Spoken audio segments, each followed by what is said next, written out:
Assalamualaikum Ustaz. Waalaikumsalam warahmatullahi wabarakatuh. Izin bertanya, ini tapi ceritanya agak panjang. Ya. Ini berawal dari orang tua saya itu dulu ini dapat warisan, tapi masih sertifikat itu masih satu gitu Ustaz. Terus kemudian kan belum ya sekitar 2 tahun ini udah dipisah, dibagi-bagi gitu, udah dipisah-pisah. Terus yang ada yang punya adiknya bapak itu dihibahkan ke adik saya, gitu. Kemudian dikasih surat hibah gitu kan Ustaz.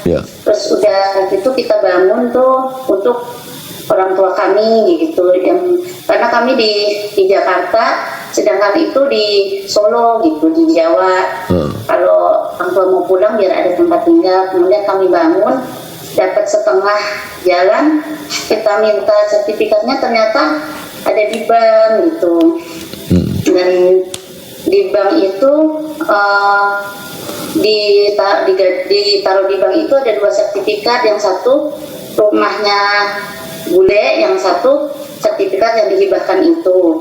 Kemudian kan karena nggak disetodin tuh, mau ini Ustadz mau dilelang dari bank, karena kalau dilelang itu dua-duanya diambil.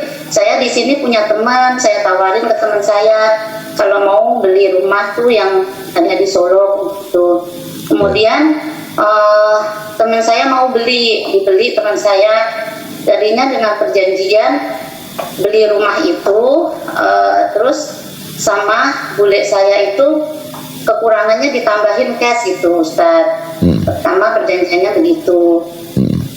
Ternyata sama teman saya yang beli itu tetap diangsur di bank, jadi nggak dilunasi, terus dikasih uang gitu.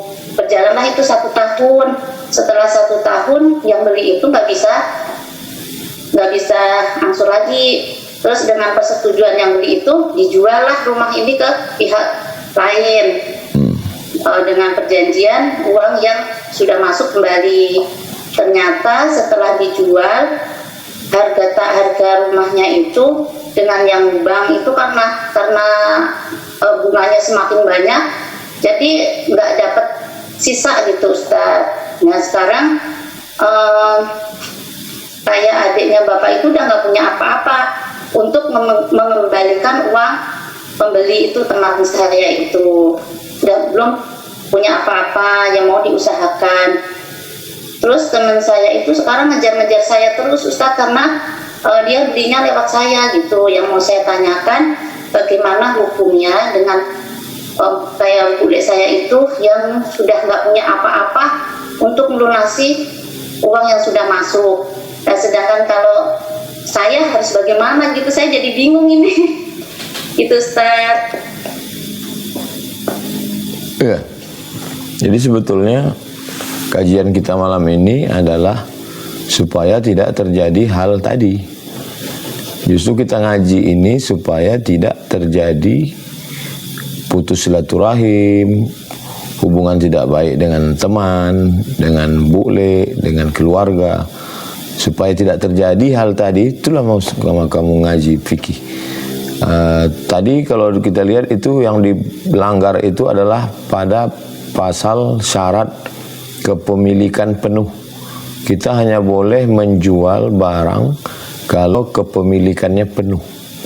Nah, sementara tadi ketika dia belum dimiliki secara penuh, kemudian dijual, lalu kemudian ternyata tidak bisa mengangsur, akhirnya dijual lagi ke pihak lain juga tidak bisa, lalu kemudian ke bank, lalu dijual jatuh harganya. Jadi itu udah timpa-timpa, udah bolak-balik. Nah, jadi kita selesai ibarat mengurai benang kusut ini, diurai dulu satu-satu. Adapun masalah bule yang tidak bisa membayar karena dia sudah tidak punya apa-apa, maka status dia masuk dalam asnaf zakat. dia sebagai orang yang gharim, orang yang terlilit utang. Dan kalau dia tidak punya apa-apa sama sekali, tidak ada pemasukan income sama sekali, dia masuk dalam kategori fakir. Kalau ada pemasukan dan kurang, dia masuk dalam kategori miskin. Jadi seandainya dalam pemerintahan Islam ada namanya Baitul Mal. Baitul Mal itu isinya zakat, wakaf, infak, sedekah, hibah. Maka beliau mendapat hak. Khalifah memberikan beliau hak dari Baitul Mal untuk membayar hutang. Karena dia termasuk gharim.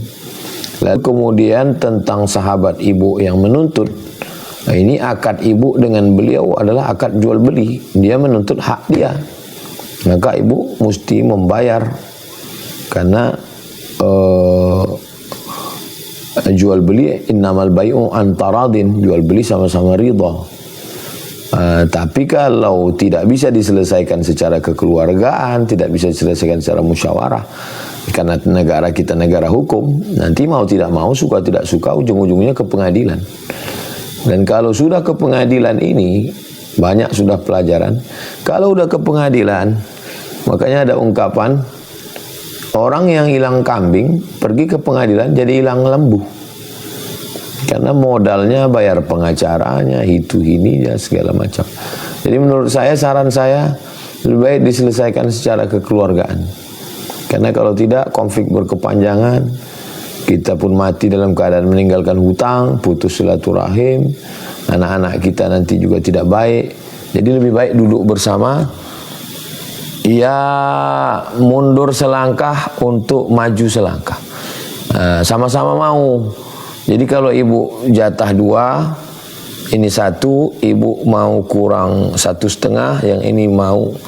Karena kalau tidak ada yang mengalah, tidak selesai, konflik berkepanjangan. Itulah yang bisa saya berikan jawaban. Wallahu a'lam bishawab. Maaf Ustaz, kalau ini kan untuk saya kan cuma sebagai jalan gitu ngasih tahu, tapi untuk semuanya itu jual beli, semuanya itu mereka sendiri gitu. Hukumnya kalau saya gimana gitu Ustaz? Kalau yang saya, orang sekarang ini dia tergantung rekomendasi. Jadi dia mau ikut dalam jual beli ini karena dia percaya ke ibu. Ketika terjadi konflik, makanya yang dia tuntut tuh ibu. Makanya ketika misalnya saya mengrekom orang untuk beli ruko, untuk beli rumah, ketika ada masalah antara mereka, nanti jamaah ini nuntutnya ke saya, maka saya nggak berani. Ini kan karena ustadz dulu yang merekom. Kalau bukan karena ustadz yang merekom, saya nggak mau. Makanya bagi saya lebih baik kita pahit-pahit di awal. Jadi secara, karena akadnya tidak ada terkait dengan ibu, secara ini ibu tidak dituntut untuk bayar karena akadnya antara mereka berdua. Tapi dia tahu info ini dari ibu, itu maka dia menuntut ibu. Dan ibu tak bisa lepas. Makanya secara kekeluargaan, ibu dengan pihak ini duduk bersama. Tolong Bapak pahami bahwa Bude ini dalam keadaan susah, begini. Nah, itu. Kalau tidak dapat jalan tengah, ujung-ujungnya orang ke pengadilan. Dan di pengadilan juga tidak selesai. Hanya apa yang mau disita, orang barang nggak ada. Hanya sekedar melampiaskan kemarahan, merasa senang dengan dia udah dipermalukan, dia udah, ini penyakit. Merasa senang melihat orang lain dipermalukan, melihat orang lain menderita, itu sakit mental. Nah, jadi kita mesti selesaikan dalam musyawarah. Wa amruhum syura bainahum. Orang beriman duduk menyelesaikan musyawarah. Memang Islam ini hukum. Tapi juga ada akhlak, ada musyawarah, ada tepos liro, ada berlapang dada, memahami kesulitan orang. Demikian, wallahu a'lam bishawab. kasih Ustaz. Barakallahu fiik. Assalamualaikum warahmatullahi wabarakatuh. Waalaikumsalam. Barakallahu fikum. Terima kasih Bu Suprapti atas pertanyaannya dan Tuan Guru atas jawabannya. Mudah-mudahan menjawab ya Ibu Suprapti. Kami persilakan berikutnya untuk penanya selanjutnya ya. Saya klik dulu yang sudah siap. Saya persilakan Bapak Darmawan Fajri. Silakan Bapak. Assalamualaikum warahmatullahi wabarakatuh. Waalaikumsalam warahmatullahi wabarakatuh. Terima kasih Ustadz Alvin dan Tuan Guru. Semoga selalu di dalam rahmat Allah. Amin ya rabbal alamin. Tuan Guru, saya ingin bertanya Ya. mengenai jual beli saham. Ya, beberapa minggu yang lalu ada kawan yang menawarkan Ya. masalah saham, cuman saya belum paham. Ya, misalnya ya saham itu kita tidak tahu jenisnya, dan juga saham itu tidak kita miliki. Ya. Itu bagaimana hukumnya? Ya. Seperti saham di perbankan ataupun saham-saham yang ada di media-media, karena sekarang sedang maraknya saham-saham yang diperjualbelikan. Tapi saya ingin tahu hukumnya itu bagaimana, Tuan Guru. Ya. Dan yang kedua, mengenai zakat bagi seorang ASN, sedangkan ASN tersebut tidak tahu apakah pendapatannya ataupun gajinya itu sudah mencapai nisab atau belum, tapi dipotong setiap bulannya oleh pemerintahan setempat. Itu hukumnya bagaimana? Itu saja, terima kasih Tuan Guru. Assalamualaikum warahmatullahi wabarakatuh. Waalaikumsalam warahmatullahi wabarakatuh. Dua pertanyaan ya dari Pak Darmawan. Pertanyaan pertama tentang jual beli saham. Jadi apapun nama akadnya, jual beli saham ini ibarat pohon kayu. Jual beli saham ini hanya satu cabang atau satu ranting dari muamalah. Nama pohon kayunya muamalah. Lalu salah satu cabang rantingnya namanya jual beli saham. Jadi kita pahami dulu pokoknya. Dalam transaksi muamalah jual beli mesti selamat dari tiga. Yang pertama, tidak ada ghish, tidak ada tipu. Yang kedua, tidak ada gharar, judi, tidak ada unsur judinya. Yang ketiga, tidak ada unsur zulm, aniaya. Apapun nama transaksi, kalau dia mengandung tiga unsur atau salah satu dari tiga unsur, maka jual beli itu rusak, batal. Yang pertama, ghish, tipu. Yang kedua, gharar, judi. Yang ketiga adalah zulm, aniaya. Nah, sekarang misalnya ada orang beli saham. Kita mesti tahu dulu ini perusahaan bidang apa. Rupanya ini perusahaan ternak babi. Enggak bisa, karena tadi syaratnya adalah barangnya itu mesti benda halal. Ini sahamnya ternyata saham perusahaan minum khamar. Nah, itu enggak bisa. Jadi mesti diketahui segala unsurnya, transparansi, jangan sampai terkena satu dari yang tiga tadi. Jangan ada unsur judinya, jangan ada unsur aniayanya, jangan ada unsur tipunya. Kalau selamat dari yang tiga ini, maka dia boleh.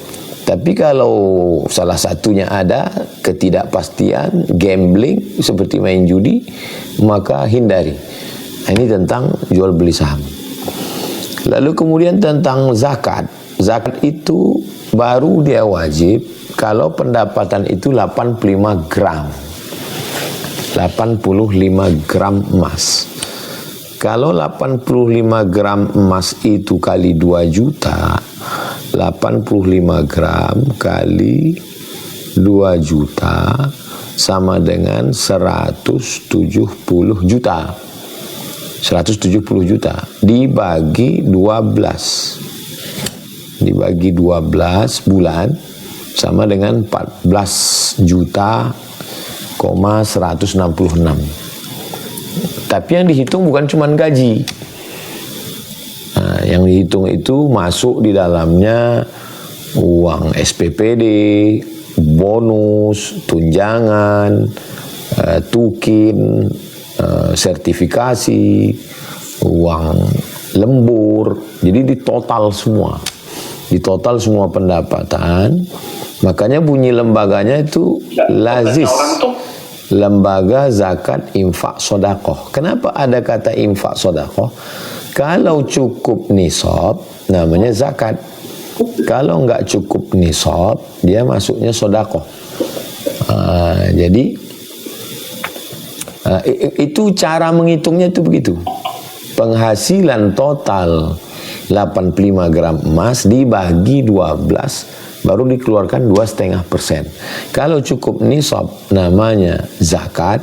Kalau nggak cukup namanya infak atau sodakoh. Itulah yang dikutip karena sudah diperdakan di beberapa kabupaten kota bahwa PNS, ASN, BUMN, perusahaan yang berada di bawah naungan bupati, wali kota, gubernur mengeluarkan zakat 2,5%. Demikian Pak Darmawan. Wallahu a'lam. Terima kasih Ustaz. Barakallahu fiik.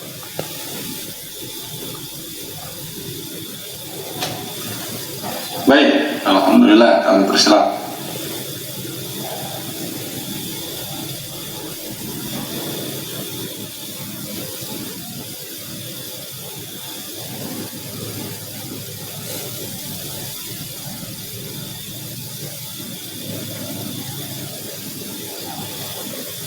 Cek, mohon maaf, Afan, Bapak Ibu, koneksi saya terputus.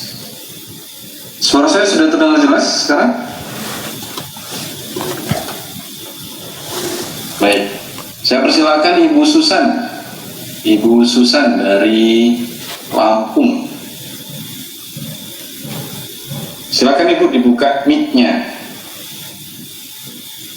Baik, Sudah. terima kasih Ustadz Alvin. Izin bertanya, Ustadz. Assalamualaikum warahmatullahi wabarakatuh. Waalaikumsalam warahmatullahi wabarakatuh. Yang pertama, Ustadz, payroll saya kan di conventional bank. Ini kan adalah ketentuan yang artinya memang harus diikuti. Jadi harus seperti apa? Apakah langsung harus ditarik atau harus langsung dipindahkan ke bank syariah begitu? Kemudian saya punya kredit card, Ustadz. Kredit card ini dari conventional bank juga.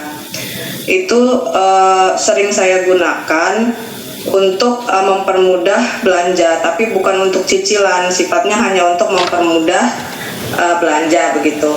Kemudian dan saya tidak sampai berbunga begitu, Ustadz, artinya langsung saya bayar. Apakah itu masuk dalam kategori riba atau seperti apa? Kemudian pertanyaan selanjutnya berkaitan dengan cicil emas, Ustadz. Apakah cicil emas itu diperbolehkan seperti itu? Terima kasih sebelumnya, Ustadz. Assalamualaikum warahmatullahi wabarakatuh. Waalaikumsalam warahmatullahi wabarakatuh. 3 pertanyaan. Pertanyaan pertama, sama seperti saya dulu PNS 2009 lulus PNS, tapi gaji itu tidak bisa ditransfer ke bank syariah. Dia yang diminta nomor rekening bank konvensional. Jadi saya pakai bank mandiri. Tapi begitu uang itu masuk ke bank mandiri, saya alihkan ke bank syariah. Nah, jadi caranya ibu buka rekening bank syariah. Kalau di Riau, Bank Riau Kepri Syariah atau Bank Syariah Indonesia. Jadi nomor rekening ibu yang diminta oleh tempat bekerja itu hanya sekedar tempat transfer saja. Dan tidak sampai, kalaupun lupa misalnya mentransfernya, sampai ada bunganya. Nah, bunganya itu jangan diambil. Bunganya itu diberikan untuk masalih ammah menurut fatwa Syekh Yusuf Qaradawi dalam fikih kontemporer, fatwa muasirah. Untuk kepentingan umum seperti buat WC umum, kemudian untuk yang pokoknya dinikmati orang banyak, yang bukan untuk pribadi. Itu tentang penggunaan bank konvensional. Itu juga di beberapa kampung, misalnya kalau pakai bank syariah nggak sampai ke desa-desa, mesti pakai BRI. Ya pakai aja, tapi jangan sampai ada mengambil bunga. Dan kalau dapat bunganya, ya bunganya diberikan untuk kepentingan umum. Yang kedua tentang kartu kredit. Karena safety, takut bawa uang cash, atau di beberapa tempat jualan dia memang nggak menerima cash. Pertama kita takut bawa cash, yang kedua tidak menerima cash. Lalu ibu pakai jasa safety-nya tadi. Ya sama seperti yang model pertama tadi. Jadi ibu hanya pakai jasanya untuk tidak bawa uang cash.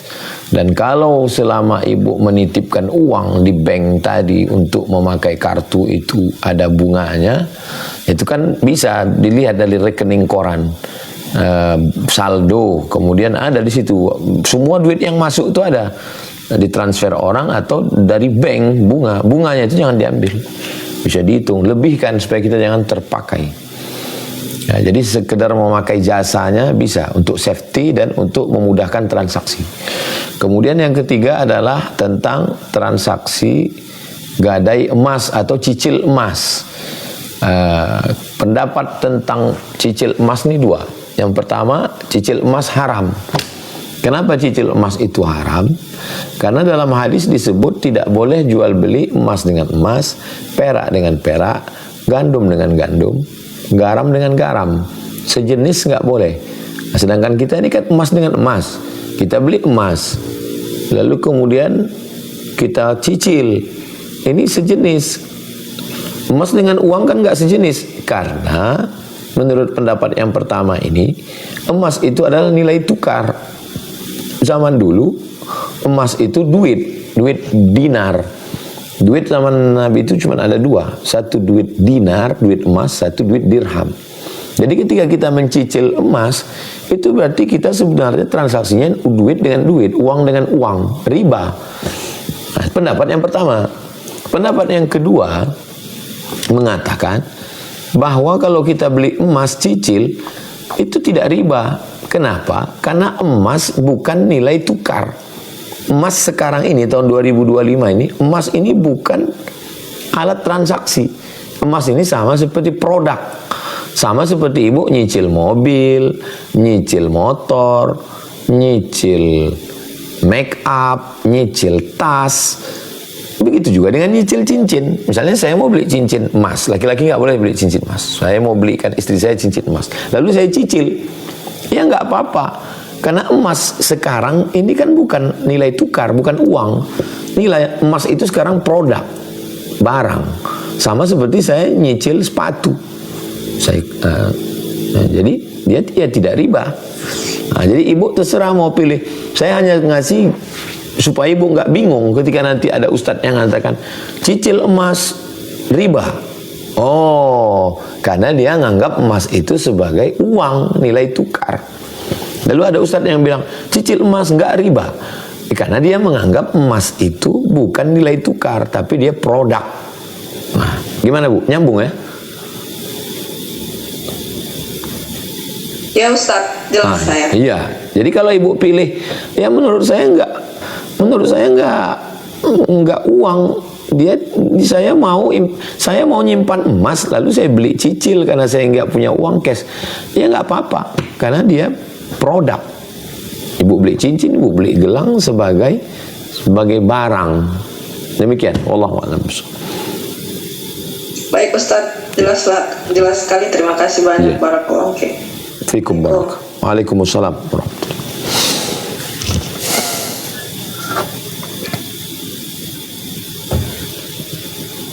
Baik, kami lanjut ke penanya berikutnya.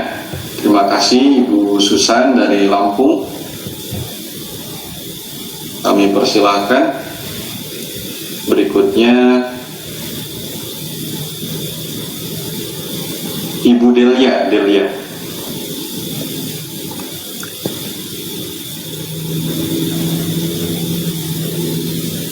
Silakan Ibu dibuka dulu mic-nya. Sudah? Bisa. Assalamualaikum warahmatullahi wabarakatuh. Waalaikumsalam warahmatullahi wabarakatuh. Saya mau nanya Ustaz, masalah tadi kan uang tidak boleh dengan uang. Berarti kalau misalnya kita punya simpanan dolar, ketika harga dolar itu naik, berarti tidak, ketika kita menjualnya itu berarti jadinya riba gitu ya Ustaz ya.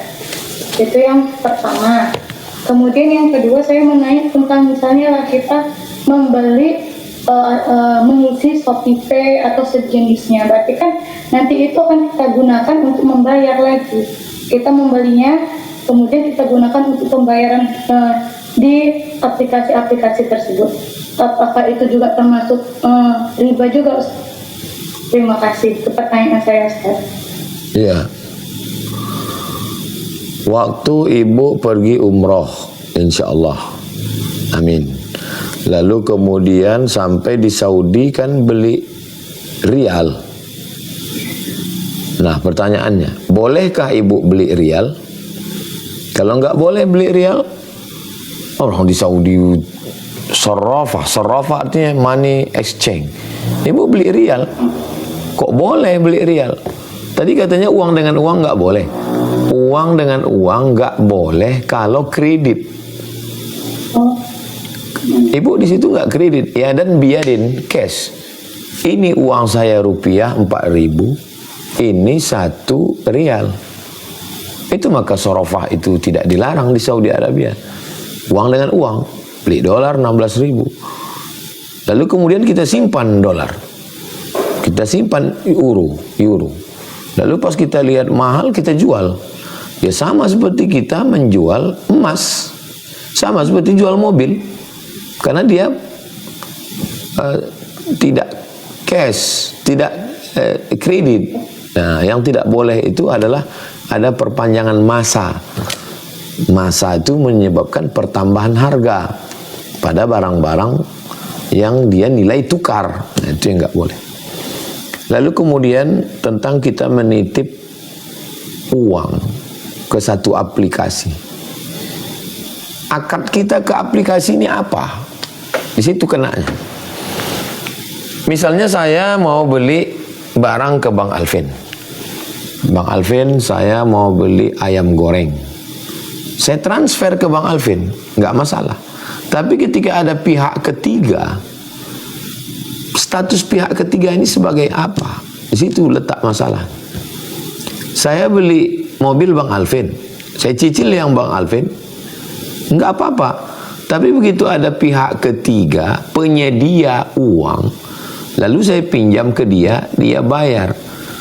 Pihak ketiga ini selalu menjadi masalah. Pihak ketiga ini sudah meminjamkan uang, maka uangnya itu bertambah pembayaran saya, maka dia menjadi riba. Nah sekarang ketika saya mau membayar sesuatu, ya saya bayar langsung. Kenapa saya mesti titip? Jadi sebenarnya situ ada jasa keuangan. Bayangkan kalau dari satu orang saja dia mengutip 10.000 kali 285 juta. 285 juta manusia menitipkan uang 10.000 ke satu aplikasi. Berapa uang Indonesia, berapa triliun uang yang terkumpul, dan uang itu tidak, beberapa aplikasi ini tidak di Indonesia, di providernya di Singapura, di Amerika, di Eropa. Mereka lah yang memutarkan uang kita. Disitulah letak. Nah, makanya ya kalau bisa yang cash, kalau tidak cash ya transfer melalui bank syariah kalau kita mau menghidupkan ekonomi syariah. Demikian, wallahu a'lam bishawab. Terima kasih Ustaz. Berarti kalau bisa kita lebih baik nggak usah lah pakai yang dari melalui aplikasi itu Ustaz ya. Ya. Menitipkan. Ya. Terima kasih Ustaz untuk jawabannya. Barakallah. Assalamualaikum warahmatullahi wabarakatuh. Waalaikumsalam. Waalaikumsalam. Baik, pertanyaan terakhir. Bapak Ibu sudah jam 9:05. Saya persilahkan.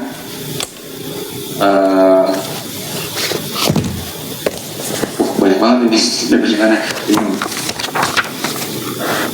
Bapak S. Hadi. Bapak S. Hadi.